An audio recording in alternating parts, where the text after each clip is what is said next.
Welcome to another online presentation from the Wayside Inn Foundation.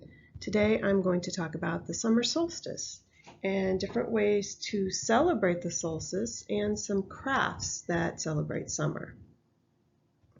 So what is the summer solstice? The summer solstice is sometimes called midsummer, and it's the time of year when the sun reaches the highest point in the sky. It's also the day that has the longest amount of daylight.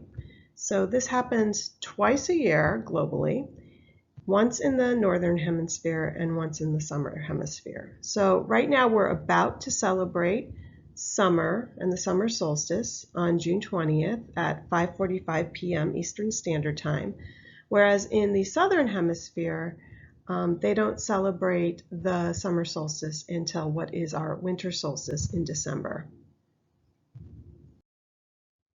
The summer solstice is traditionally a period of a lot of celebration.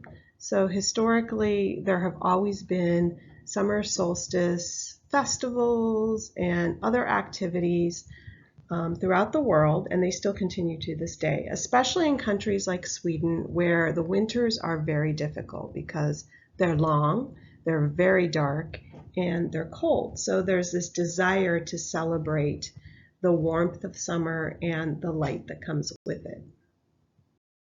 So you can celebrate the summer solstice by doing something as simple as bringing the color of summer inside your house. So you could do this through getting a bouquet of flowers, either by buying one or clipping some flowers from your garden, but only if your family allows it, and bringing them inside and putting them in a pretty vase.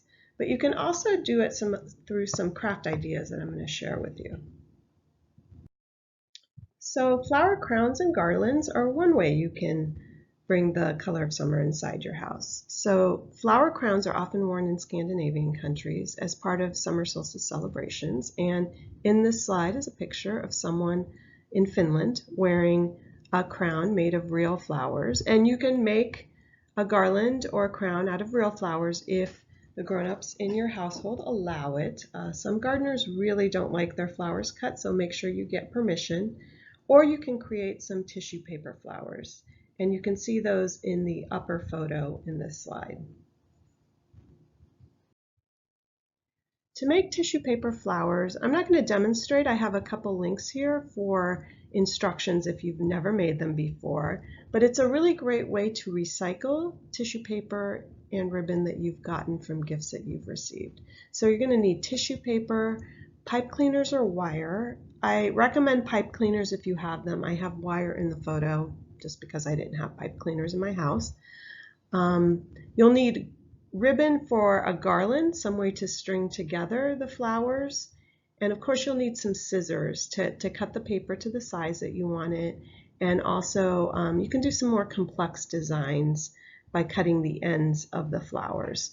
And they're pretty simple to make. Again, here there's some links in this slide on how to make them, or you can just do a search online. But they just create a lot of color and bring that sense of summer into your home. You can also make flower sun catchers, and there are a couple ways you can do that. Again, I've provided some links. But the first thing you need to do to make them is to press some flowers. So you will need real flowers to do this, and some small flowers. They don't have to be large ones. Pansies tend to work really well because they can get really nice and flat. You might want some pretty leaves. I have in the sun catcher that I made in the upper photo, I have some flowers from scented geranium, which just have really beautiful colors and nice shapes. And what you'll want to do is place them very carefully between two sheets of heavy paper, and it should be pretty heavy. And then you place those two sheets of paper very carefully between two large books or a pile of books, and you let them sit for a while. Now, I only press mine for a few days, but it is really much better to press them for a few weeks until they completely dry out and the paper takes all that water out of the flowers. Now you can press them between two pieces of glass, and that's what I did in this photo. I actually used glass from two frames that I was no longer using, so again I'm recycling, and I used electrical tape to tape it together around the edges. And electrical tape is actually really nice because it comes in all sorts of fun colors. This one's kind of a pinkish purple. I also have an orange. You can get black. You can get all sorts of nice colors.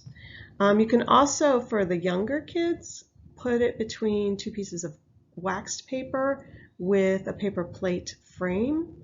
You can also use contact paper, but it's very tacky. I actually tried to do it and it was a little difficult.